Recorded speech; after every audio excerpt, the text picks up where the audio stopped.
Hello everybody, different kind of vlog today for the New Chapter New Zealand YouTube channel and Facebook page.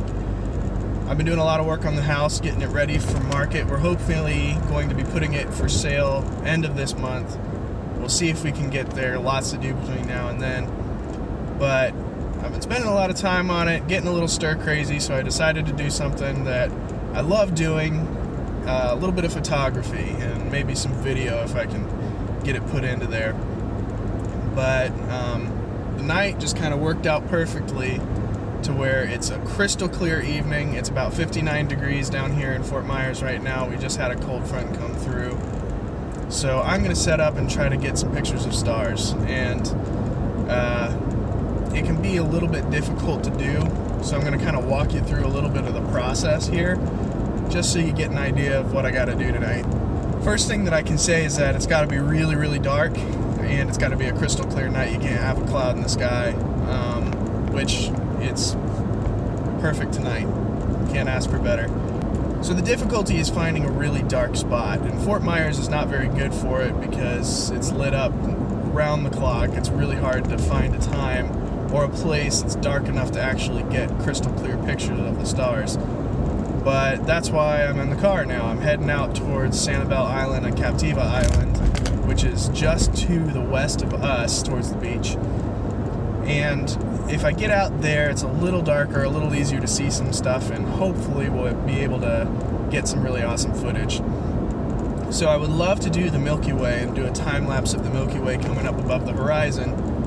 But unfortunately that's in the southeastern sky, which would have me pointing straight down towards Naples, which is even brighter than Fort Myers. So I've decided to try to do some time-lapse videography of the stars rotating on an axis. We'll see what it turns out to be. It's going to be a little bit of a process, and I've never actually done it before.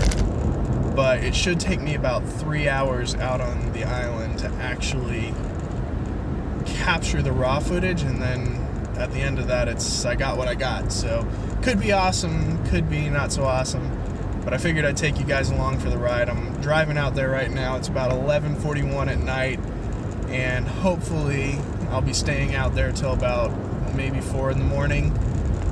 I'll have the camera running from around maybe 12:15 to about 3 in the morning. I'm going out to Blind Pass, and it's a little area right in between Sanibel and Captiva where the islands kind of meet up, and you have this beautiful little piece of beach that's way out in the middle of nowhere, and it's really, really pitch black. So I'm going to take you along take a little video. There's not going to be a whole lot to see because it's going to be really dark out there, but I'll show you what I get at the end and take you through the process. If you have any questions, comment down below, like the video, share it with your friends and family, and we'll see what we get. So I just got out here. It's blowing really hard. You can probably hear it. It's pitch black out there.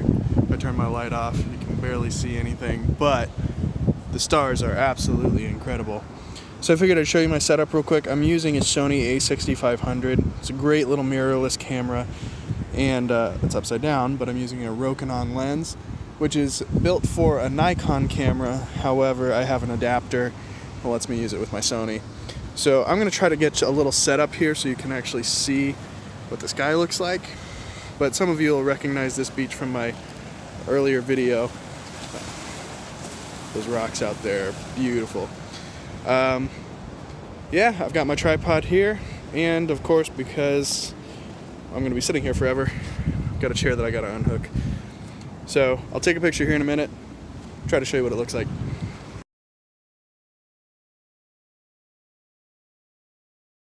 So the real trick is to get your camera settings right. I just changed out my battery, so I'm at 100%. My ISO is set to about 2000. Anything over about 3200 on this camera, you start getting some pretty bad grain. The shutter speed's about 20 seconds. I might up that to 25 depending on how this test shot comes out. And the f-stop is a manual on this lens, so it's set to 2.8, which is its most open aperture. So we're going to take a quick test shot and see how that turns out. And if it turns out well, we'll go ahead and start up on the time lapse. So this is how our test shot came out. It's looking pretty good. If we're lucky, right about there in the center is where it'll all spin around. It's hard to tell exactly because that camera app is pretty accurate, but not 100%. You can tell there's a lot of light down here in the bottom, and that's because we're pointed right over Captiva to the north to be able to get that spin. We'll see how it comes out. It's hard to tell. It's currently about 12:30, just a little after midnight. So we're going to go ahead and get this started. I'm going to set it to the same camera settings, and I'm going to have it take an interval of maybe 30 seconds.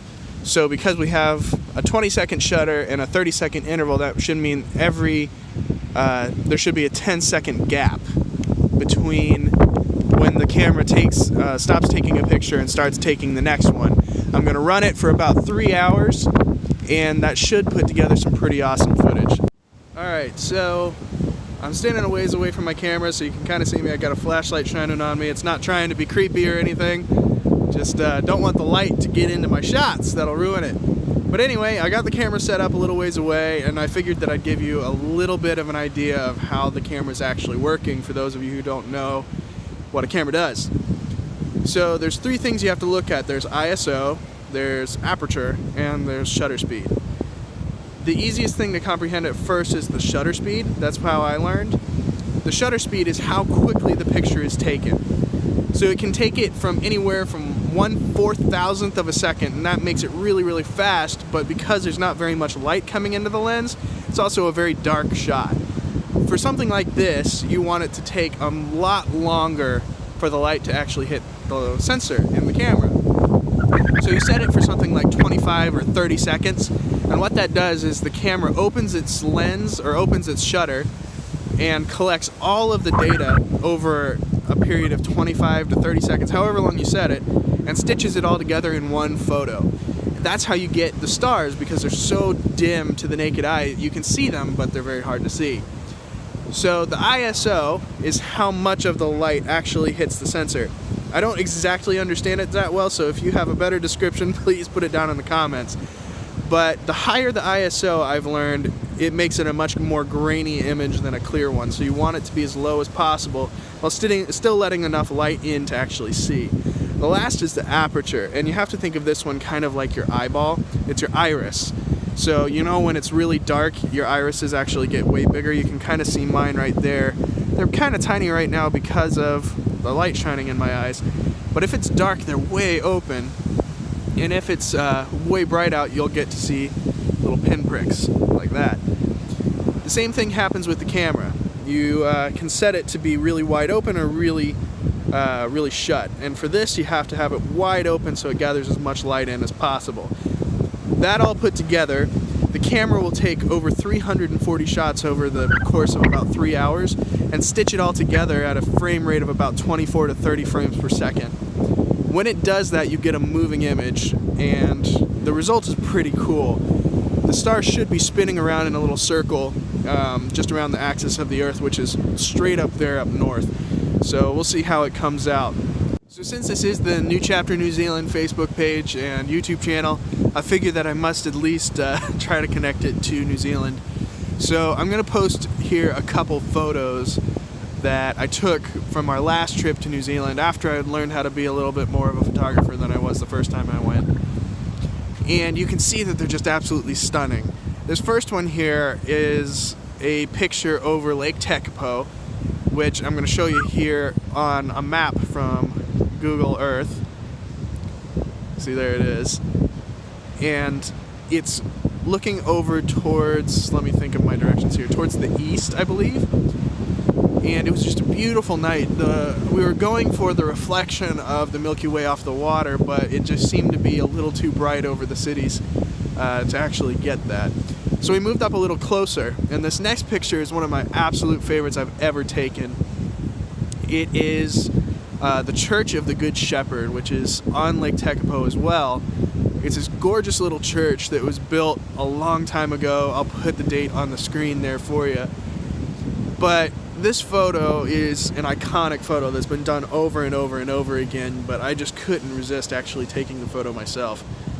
We drove about an hour and a half, 2 hours outside of where we were staying in Timaru to actually go and take this photo. There's one though that I wish I could have captured to be able to show you guys, but there's not a camera in the world that could describe what I saw out there. We drove around to Mount John and got into this little valley. It's like this bowl of mountains all around us that blocked out almost every conceivable man-made light. And from one horizon line to the other, you could just see the Milky Way, and it was connected on one horizon line directly over your head to the other. It was one of the most stunning things I have ever seen and probably will ever see. And I just, oh man, I wish I could show you. But anyway, ever since then, it's been one of my favorite things to do, to come out here and take some pictures of the stars. It's not quite as pretty down here in Florida because you can't get quite as dark, but it's still always fun, and it's good time to just relax, maybe do a little reading and watch a couple YouTube videos. Anyway, I think I'll try to do one of these when we're actually in New Zealand as well, so you can see just the difference between here in Florida and there. So we're about an hour in, and the wind is picking up quite a bit. I'd say it's blowing at least 30 miles an hour pretty constantly.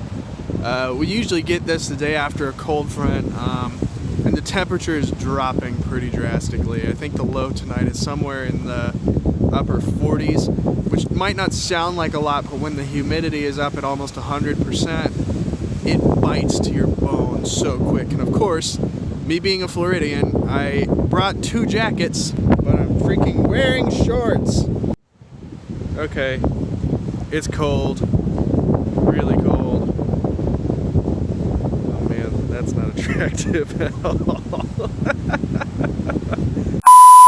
So I'm all packed up. I'm getting ready to head back. I got the heat on in the truck, feeling good. We didn't quite get exactly what we wanted. The clouds rolled in on my original shot and pretty much obstructed it.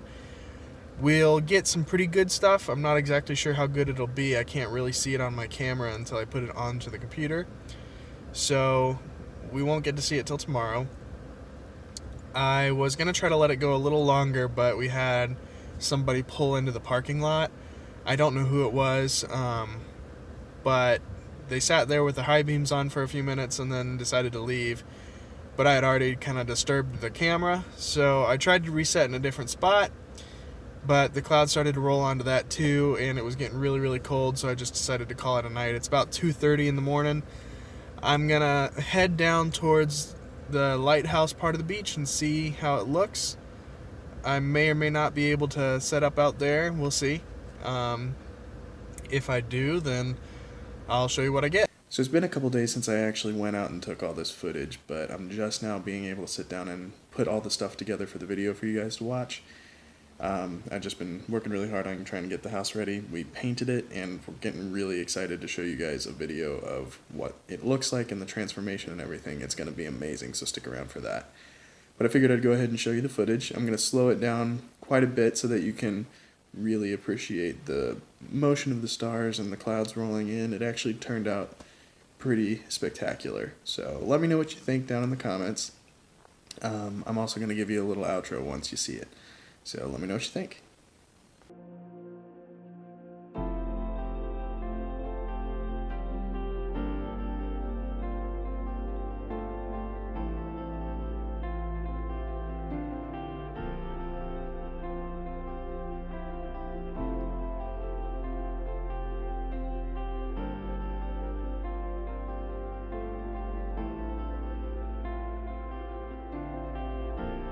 Thank you for your continued support of New Chapter New Zealand. If you liked this video, please let us know by liking the video and sharing it with your friends and family.